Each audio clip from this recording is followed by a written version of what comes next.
नमस्कार, ATN live में आपका स्वागत है और मैं कैलाश कश्यप आज एक फिर नई खबर के साथ आपके सामने हाजिर हूं। और आज जिस खबर पे हमारी पैनी नज़र है वो है सिवान नगर परिषद के जो उपाध्यक्ष हैं बबलू शाह, और जिस तरीके से उनको अपदस्थ किया गया है इस मुद्दे को लेकर के कि आखिर ऐसी कौन सी बात हो गई कि बबलू शाह जो नगर परिषद के उपाध्यक्ष हैं उनके ऊपर अविश्वास प्रस्ताव लाया जाता है और उसके बाद उन्हें इस पद से मुक्त कर दिया जाता है। कैसे वो लोग जो कल तक बबलू शाह के साथ थे वो कैसे पाला बदल गए, इन सारी कहानी की पड़ताल करने के लिए एटीएन लाइव पहुंचा है सीधे बबलू शाह के पास। और हम पहला सवाल यही करेंगे बबलू शाह से कि बबलू जी, कैसे कल तक जो आपके अपने थे वो कैसे आज आपके विरोध में चले गए, क्यों, अगर चले गए तो क्यों गए? नमस्कार, मैं आपके चैनल के माध्यम से बताना चाहता हूं कि मेरे खिलाफ धनतेरस 12 नवंबर को अविश्वास लगा था और अविश्वास में जो मुद्दा था वो कोई मुद्दा मेरे ऊपर लागू नहीं होता है। जैसे कि नाला के सफाई, आप खुद जानते हैं, स्वयं खड़े होकर लगातार दिन रात नाला की सफाई हम कराते थे। और जो कुछ ऐसे मुद्दे थे जो मेरे अंडर आते ही नहीं है, हम उसको कुछ कर भी नहीं सकते हैं। मेरे साथ सारे पार्षद थे, लेकिन मेरे साथ पार्षद की नाराज़गी नहीं थी। कहीं ना कहीं इसमें बड़े लोगों का इन्वॉल्व है, जिसके कारण मेरे पर विश्वास लगा और मेरी कुर्सी चली गई। सवाल ये उठता है बबलू जी कि आपने देखा होगा कि पिछले 1-2 महीने पहले जब हमने आपका एक खबर बनाया था और नगर परिषद से जुड़ा हुई मामला था जिसमें आप ही ने आरोप लगाया था कि लगभग 2-2.5 लाख का वो यात्री शेड और उस पर 16 लाख का बिल, आपने एक लेटर भी हमें दिया था और सारे प्रेस वालों को दिया था कि भाई ये डीएम साहब इस पेमेंट को रोका जाए। ये एक बहुत बड़ा घोटाला था। क्या माना जाए कि कहीं उसी का तो नतीजा ये सब नहीं था, वही पृष्ठभूमि तो नहीं है, उसी के कारण आपकी कुर्सी तो नहीं चली गई? आपको मैंने लिखित दिया था कि जो यात्री शेड का निर्माण हो रहा है वो यात्री शेड का लगभग 96 लाख रुपया का 6 यात्री शेड का टेंडर किया गया था। मैंने आपको बताया था जो तत्कालीन एग्जीक्यूटिव थे अजीत कुमार जी, तो वो SOR का रेट नहीं था, नॉन SOR पर टेंडर किए थे ऑनलाइन, और वो मार्केट से ज़्यादा रेट से टेंडर किए थे। मैंने आपको बताया कि रेट बहुत ज़्यादा है, इसका पेमेंट रोका जाए और जांच किया जाए और SOR के माध्यम से पेमेंट किया जाए। हो सकता है कि किसी को नागुजार गुजरा हो, 90 लाख बहुत बड़ा रकम होता है, तो इसका भी खमियाजा हमको भुगतना पड़ा। हम चूँकि नगर परिषद का मामला है, बहुत सारी बातें हैं कि हम लोगों को पता नहीं चलती है। अब ये जो आपने सीधा आरोप लगाया कि स्कूटिव, क्या यह संभव है कि सिर्फ स्कूटिव के कारण ही ये टेंडर पास होते हों? इसमें तो पूरा बोर्ड का ये आता है, बोर्ड उसमें लेके चलेगा तभी जाके कुछ होगा। देखिए, जो भी टेंडर खुलता है, टेंडर खोला जाता है ऑनलाइन, उसमें सशक्त समिति को बैठाया जाता है। बिना सशक्त समिति के बैठाए हुए कोई सहमति नहीं दी जाती है, लेकिन हम लोग को बैठाया नहीं गया। और जो भी टेंडर किया जाता है उसका प्रशासनिक स्वीकृति बोर्ड में रखा जाता है, और उसका प्रशासनिक स्वीकृति बोर्ड में नहीं रखा गया। उसमें टोटली अनियमितता बरती गई टेंडर करने में। जिस मकसद से की गई, नगर परिषद की क्षति हो रहा था, हमको लगा कि भाई नगर परिषद की क्षति नहीं होना चाहिए, नगर परिषद बचाना है, क्योंकि इसमें अनियमितता है, सही ढंग से टेंडर नहीं हुआ है और इसको पेमेंट को रोकना चाहिए, इसीलिए मैं डीएम को लिख कर दिया। तो क्या ये माना जाए कि उसी के वजह से चाहे पर्दे के पीछे जो लोग हों वो नाराज़ हो गए और उन्हें लगा कि अगर बबलू शाह को इस कुर्सी से नहीं हटाया गया तो आगे अभी और भी खुलासे हो सकते हैं? हो सकता है, मैं तो कुछ अपने मुंह से नहीं कहूँगा।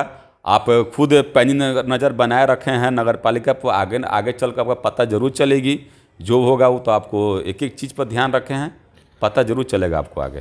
तो लेकिन सवाल ये तो उठता है कि अब तो आपकी कुर्सी चली गई है, आगे क्या सोचा है?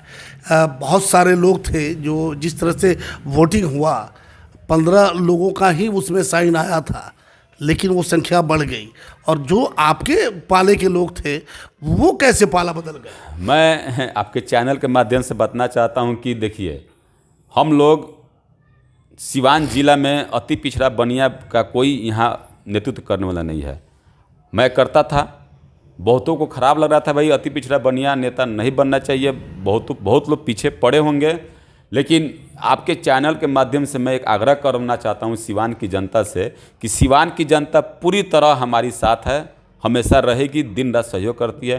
कुछ लोग जो हमारे समाज को बदनाम करते हैं, समाज को जो ठेकेदार लेकर बने हुए हैं, जो समाज को तोड़ रहे हैं, मैं इसको तोड़ने नहीं दूंगा और अपने पूरे समाज को एकजुट लेकर चलूंगा। और एक दिन जरूर आएगा कि सिवान में भी अति पिछड़ा बनिया का राज आएगा, सरकार बनेगी और सांसद विधायक भी इसका होगा। हाँ, ये आपने अब कहा कि सांसद और विधायक आपका होगा, अति पिछड़ा का होगा, जो समाज के सबसे निचले पायदान पे है उनका होगा। अब सवाल उठता है कि इस बार विधानसभा में भी काफ़ी देखा गया कि बबलू शाह काफ़ी सक्रिय थे, वो भी चुनाव लड़ना चाहते थे, लेकिन अंत में जब ये बीजेपी के खाते में चला गया तो आप भी अपनी पार्टी के लाइन पे दिखाई दिए।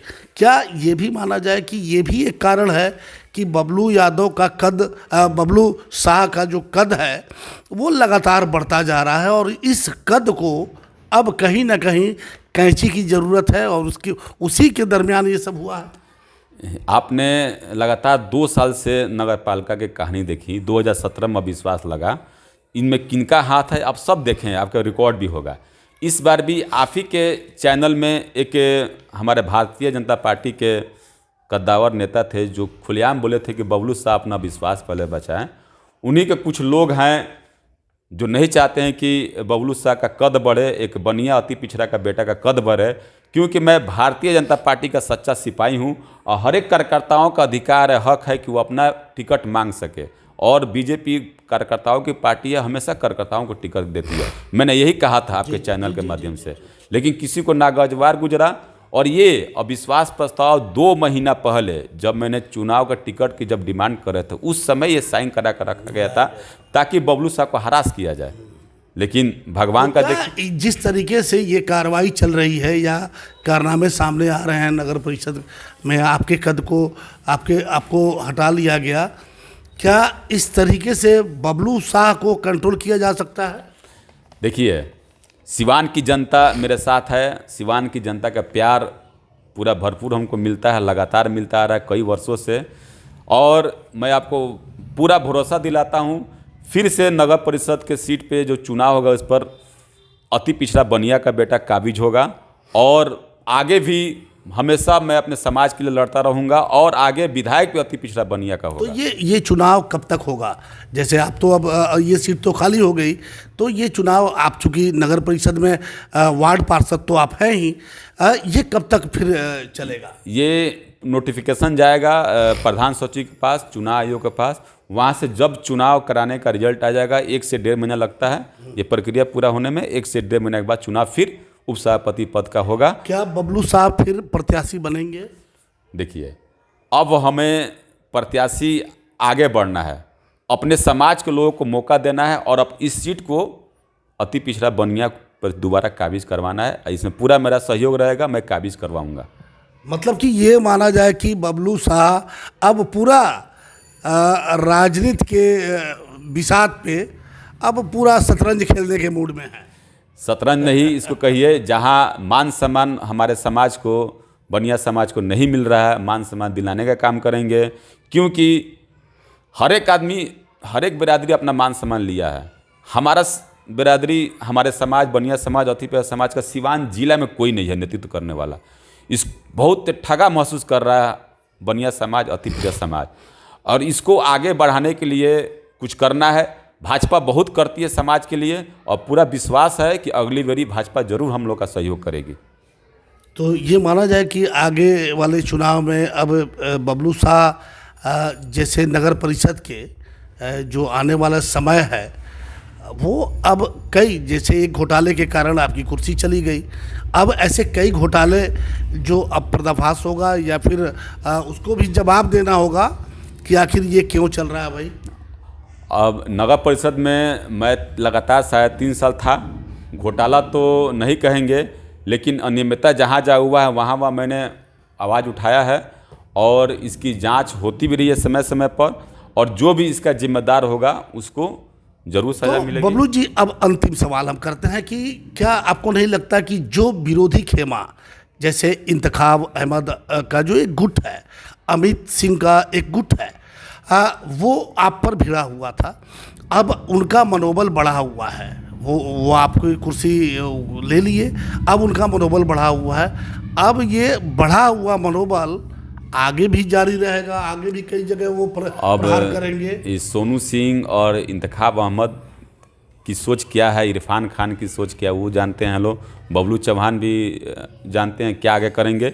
लेकिन मेरा एक ही सपना है, एक ही मेरा दायित्व है कि इस कुर्सी पर फिर से अति पिछड़ा बनिया का बेटा को बैठाना है, और मैं ज़रूर बैठा कर रहूँगा।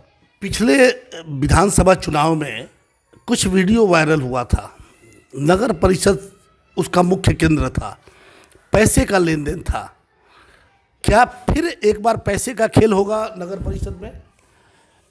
देखिए, राजनीति है और राजनीति में सब कुछ होता है, चलता रहता है। मैं अपने मुंह से कुछ नहीं कहने वाला हूं, न कहूँगा, लेकिन पार्षद माननीय होते हैं, वो जीत के आते हैं, 2000-5000 जनता का नेतृत्व करते हैं।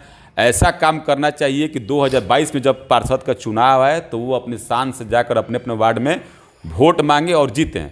कुछ ऐसे पार्षद हैं जिनके वार्ड में ज़रा सा काम नहीं है, एक रत्ती काम नहीं है, वही जो पार्षद हैं जिनके वार्ड में काम नहीं है, वही सारे सिवान नगर को डिस्टर्ब कर रखे हुए हैं, डिस्टर्ब करते हैं और विकास के काम में बाधा डालते हैं। और मैं ऐसे पार्षद से उन पार्षद को दूर रहने के कहूँगा जिनके वार्ड में काम है, सिर्फ विकास का काम करें और अपने वार्ड में काम कराएं, ताकि 2022 का जब चुनाव आए तो जाकर शान से वो वोट मांगकर फिर जीत कराएं। तो मतलब ये माना जाए कि पैसे का खेल इस बार फिर होगा? ये मैं नहीं जानता हूँ पैसा का खेल होगा कि नहीं होगा, पैसा का तो इस आइडिया नहीं है मेरे को। ये तो एक कड़वी सच्चाई है कि होता रहा है। वो पिछले बार दिखाई भी दिया विधानसभा में कि वो वीडियो वायरल जो हुआ था एकदम साफ, अब बड़े बड़े लोग, कोई छोटा नहीं था, सभी बड़े बड़े लोग वो खुद कह रहे थे, और वो टेलीफोन जो वायरल हो रहा था उसमें सब कुछ साफ था। हाँ, मैंने सुना उसमें पैसा का खेल दिखा रहा था, लेकिन पैसा का खेल नहीं होना चाहिए। और क्योंकि सिवान टाउन की जनता पार्षद को चुनती है, और पार्षद अगर ऐसा करेंगे तो जनता उनको माफ़ कभी नहीं करेगी। चलिए, आपने देखा कि बबलू शाह जी से जो अब मतलब कि उप सभापति, एक्स सभापति हैं, लेकिन जिस तरीके से उन्होंने साफ शब्दों में कहा कि आने वाले समय में वो अब उस कुर्सी के दावेदार नहीं है, लेकिन वो बाजी खेलेंगे, तो ये आने वाला वक्त बताएगा। लेकिन सबसे बड़ी बात है कि जिस तरीके से बिहार विधानसभा चुनाव के दौरान नगर परिषद की कलई खुल गई थी, लोगों को पता चला था कि अरे बाप रे, जिस व्यक्ति को चुन करके हमने भेजा है वो इतने लाखों में बिकता है। और ऐसे लोगों को जनता, ये हम भी कहेंगे कि ऐसे लोगों को जनता सबक सिखाए, क्योंकि वो तो हम विश्वास के साथ चुन के भेजते हैं और वहाँ पे हमारे विश्वास की बोली लगती है, और ऐसे लोगों को जनता बिल्कुल इस पद से हटाए।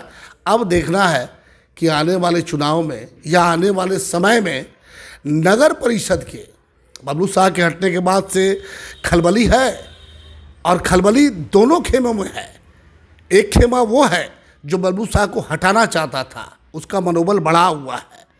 एक खेमा वो है जो बबलू शाह के साथ कल तक साथ था, लेकिन अब साथ में कहीं ना कहीं दरार पड़ी हुई है। तो अब देखना है कि आने वाले समय में नगर परिषद में कौन कौन सा गुल खिलता है, ये तो आने वाला वक्त ही बताएगा। आभूषण की दुनिया में एक विश्वसनीय नाम, न्यू भारतीय अलंकार ज्वेलर्स, हॉलमार्क जेवर के विक्रेता, सुनार टोली चौक, शांति वट वृक्ष के ठीक सामने सिवान। हमारे यहाँ आकर्षक एवं शुद्ध हॉलमार्क जेवरों की उचित मूल्य पर खरीदारी करें। व्यवहार व विश्वास हमारी पहचान।